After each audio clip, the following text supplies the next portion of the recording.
Hey everyone, and welcome to Screams After Midnight TV edition. I am Peter, that is Timmy, and we, of course, are working our way through Tales From the Crypt, which is the horror anthology show from HBO from the early 90s. This is episode 12 of season 2. It's called Fitting Punishment. Full spoilers for the episode, as always.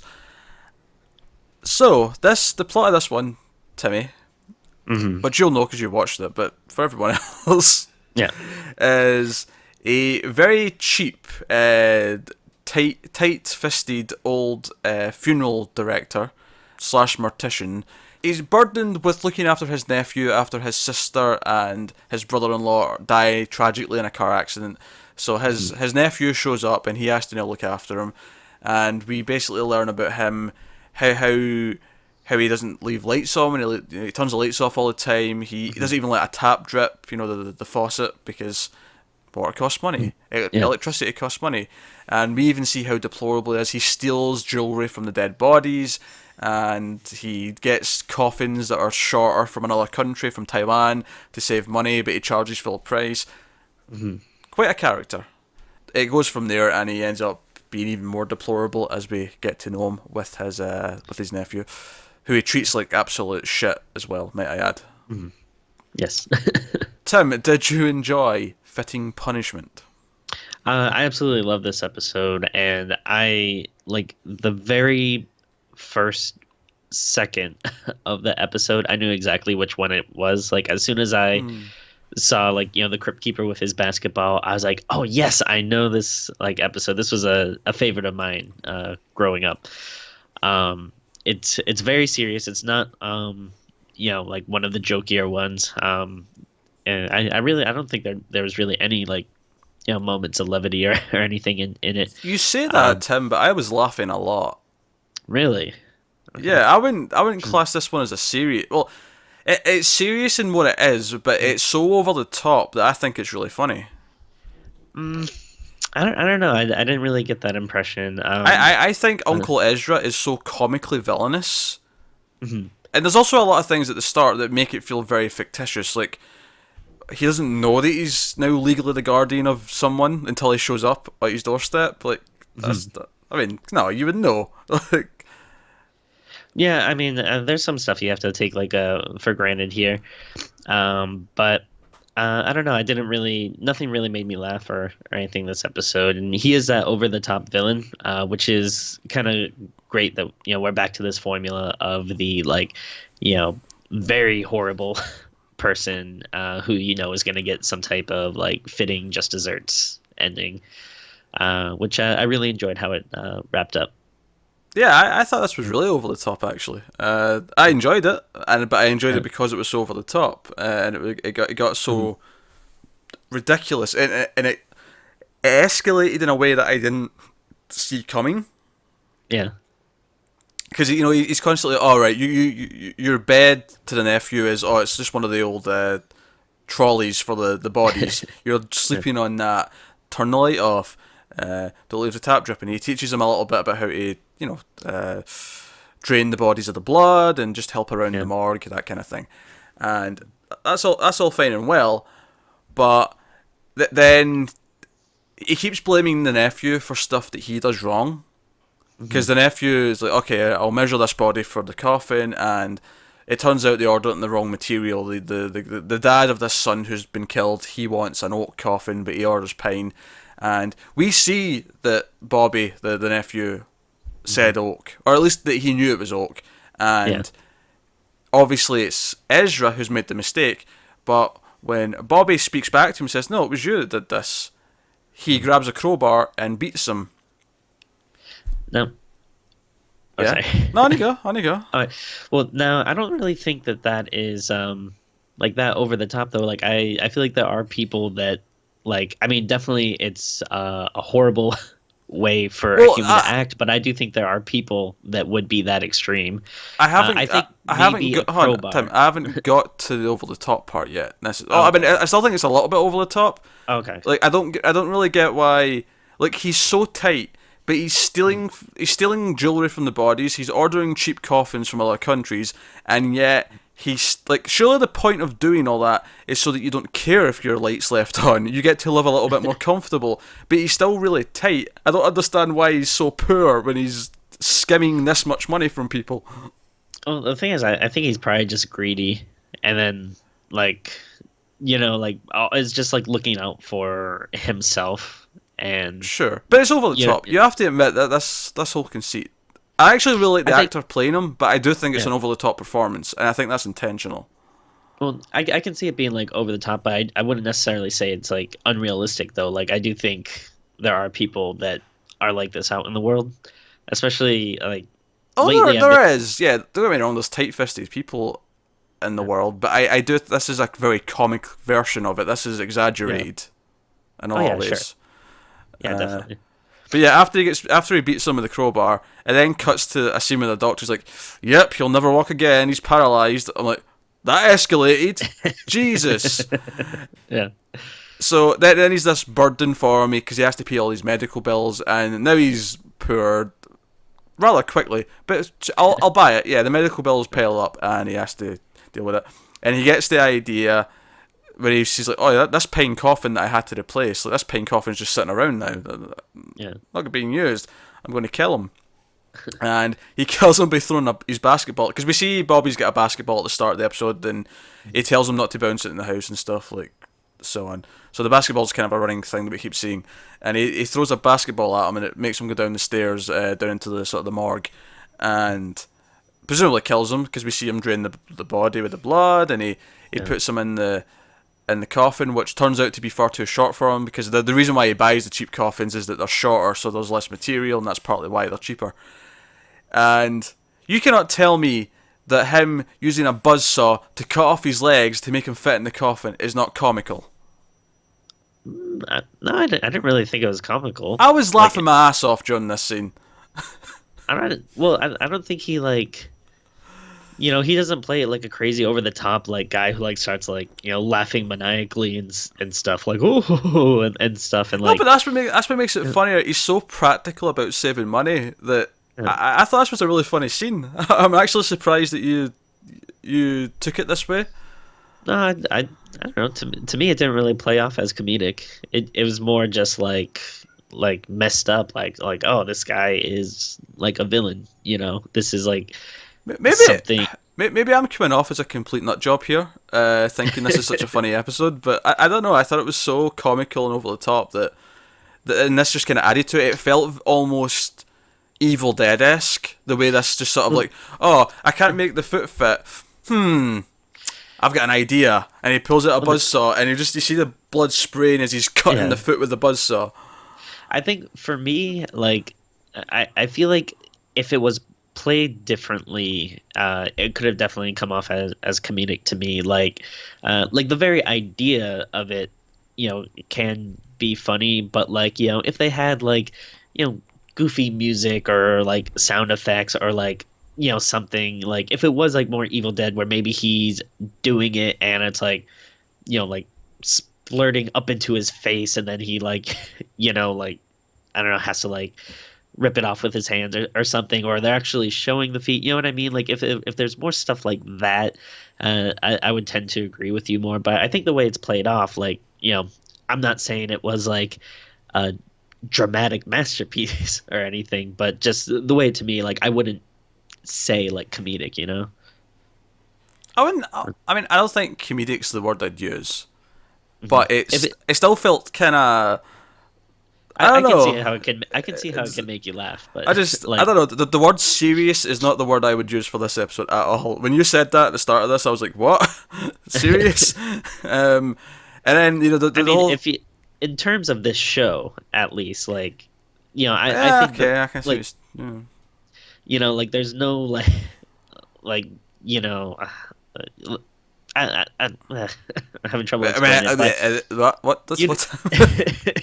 Like, we've seen like a lot of episodes that have been like way goofier and more over the top and like bananas than this.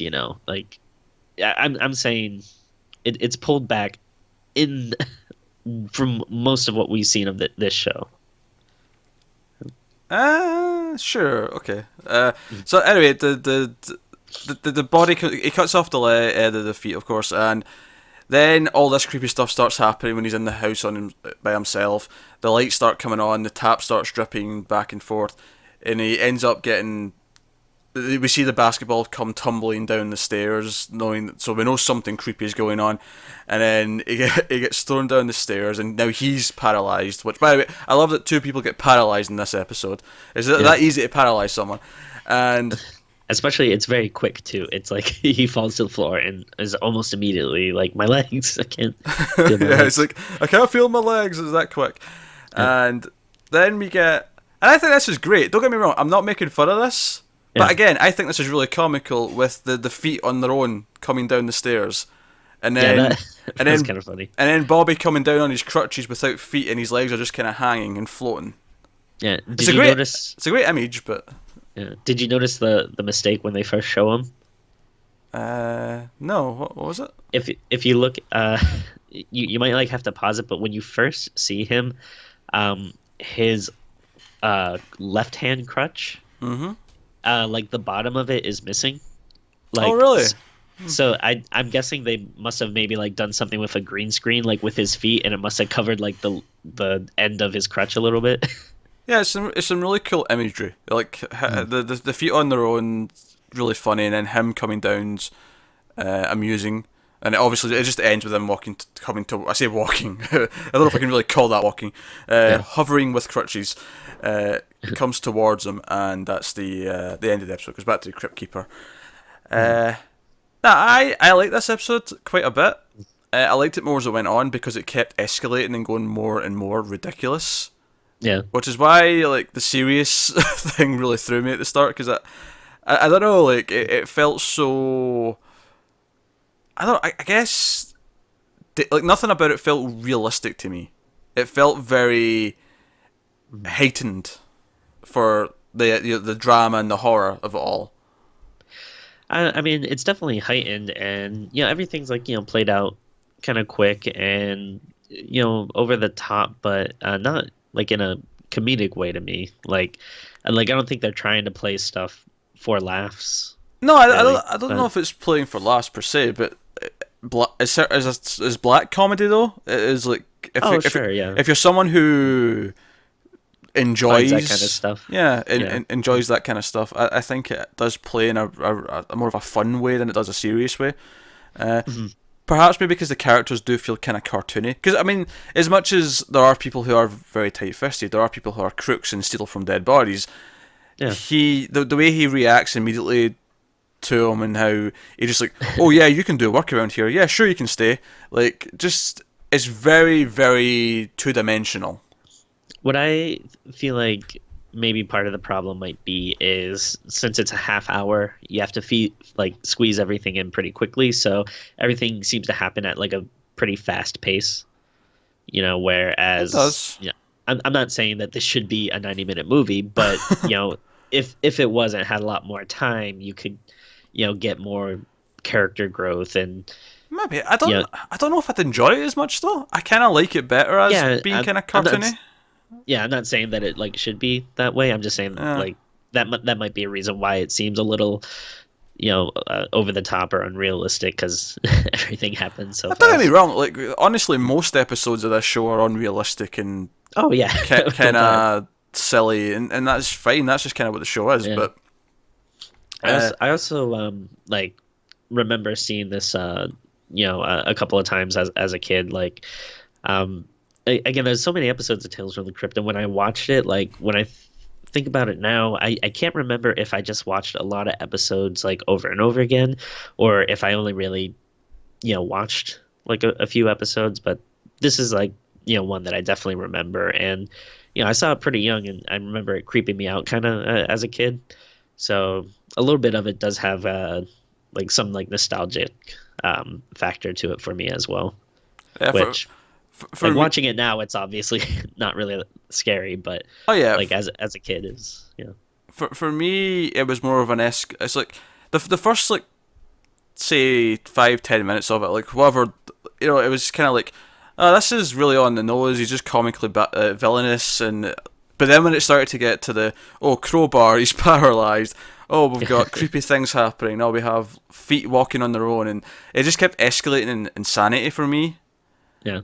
And I enjoyed that about it. So it was a funny episode. I think for a 25-minute story, it's a lot of fun. And I think the Crypt Keepers bits at the start and the end were also pretty amusing. His puns were on point in this episode. Yeah. Although I wasn't sure if I didn't understand one of the ones he said at the end. 'Cause he says something like, "That's what you get for having a name like Ezra," which I didn't really understand what that meant. If that was a reference I wasn't getting. He didn't say that's what you get for having a name like Ezra. I think he was just saying that Ezra's a bad name. It was less that. It's funny because obviously a few episodes ago we had the Patricia Arquette one where the farmer was really rapey and he was over the top villainous, but it was in a really disturbing, creepy way, and not in a good like, obviously some stuff you want the villain to be disturbing and stuff. This was creepy in a. It's not unintentional because obviously he's supposed to be a rapey guy, so it's definitely intentional that he's creepy, but it was creepy in a way that didn't feel fun or right or like a Tales episode should be. Whereas here, the villain here is over the top, but it's in a fun over the top way. Mm-hmm. You never stop and feel, I'm watching something that's making me feel icky. You're enjoying him being evil, and then when he gets his comeuppance, you're enjoying the resolution to it. So. And yeah, that's one of the big important things about the series is you want to get to that point where you're like yes, like I want to see something bad happen to this person, and I think they did like a pretty good job of building that up throughout the episode. Also, just give a quick little shout out. I don't know if it's just something lately, but I feel like I've been really digging stuff that's taking place in like morgues and like funeral homes lately. Like we watched the autopsy of Jane Doe earlier, which I really liked, and I don't know, I'm just like, this is a cool setting I'd like to see more of. Actually, that's a point. I thought the set for the morgue in the basement was really cheap looking. It looked like all they really did was put down some of the flooring and put the trolley on it, and that was about it. There was a sink. Just compare it to autopsy. I mean, obviously this was 20, because morgues will look a bit different now, but it felt like so basic. Like they put a couple of things in to make it look like a morgue, whereas you watch the autopsy of Jane Doe, and everything about it feels like a morgue. Yeah, that was it was pretty cheap, but I still like seeing all the like when they're putting the instruments into the body and draining the blood. It's just a cool visual I enjoy. Whatever floats your boat, Timmy. You heard it here first. Tim likes the penetration of dead people. I mean, in horror movies, like I wouldn't want to watch a like comedy about it or like a drama or something. If you've got a cadaver, Tim's your man. He'll take care of it. I did last time I was visiting home. I was going through like some old like I'd say like English short story assignments I had saved from high school, and I did have one called Catch That Corpse, which I forget what it was about, but I think it was about something about someone trying to chase after a corpse in an ambulance or something. But I don't know. Maybe if I find it, I'll read it to you. I just want one last point I want to make on Uncle Ezra. I going back to how comical he was and how over the top he was. I liked how, like, when he was at the viewings for the families of the dead bodies, he was very much very nice and understand. He's like, only the best. Yes, one of my best people of the community have left us. And as soon as he closes the curtain at the door, he's like, "Stop messing around with that organ. We've got work to do. Yeah. Let's save money." It was so conniving. It was entertaining to watch. So, and I like that he had that dichotomy of like he was like a very like Christian God-fearing man, but at the same time he was completely abhorrent. Well, yeah, because he keeps quoting the Bible, but he keeps manipulating it to his own ends. Yeah. So perhaps that's a deeper comment on things. One could read into that if they wanted to. But there you go. That's Tales from the Crypt, Fitting Punishment. Let us know what you thought of this episode in the comments below. Like and subscribe and all that stuff. Remember, me and Timmy do horror movie reviews every week on the main Screams After Midnight. We did Split this week, and that was over 90 minutes long. We really went to town on that movie. Not in a bad way. We liked it. Me some more so than Tim, but it was a positive review. Usually when we go long, it indicates it was a bad movie, but in this case that was different. It was just a lot to talk about. There was a lot to really go into. So that's up. You can look forward to that. And then next week we have Sadako versus Kayako coming. Although before we get to that, we do have to finish our watch through of the American Grudge movies. So Grudge 3 is coming first. So you get 2 episodes next week. So look forward to that in the movies. But yeah, that's Tales of the Crypt. We'll be back next week again with more. Thank you very much for watching, and check all the other content up. Guys on Twitter at mild_fuzz. I'm at Wibble89 for my individual Twitter, and Tim is at Tim Vergulish, I believe. Mm-hmm. Yep. So yeah, that's us. Thanks for watching, guys. We'll see you next time.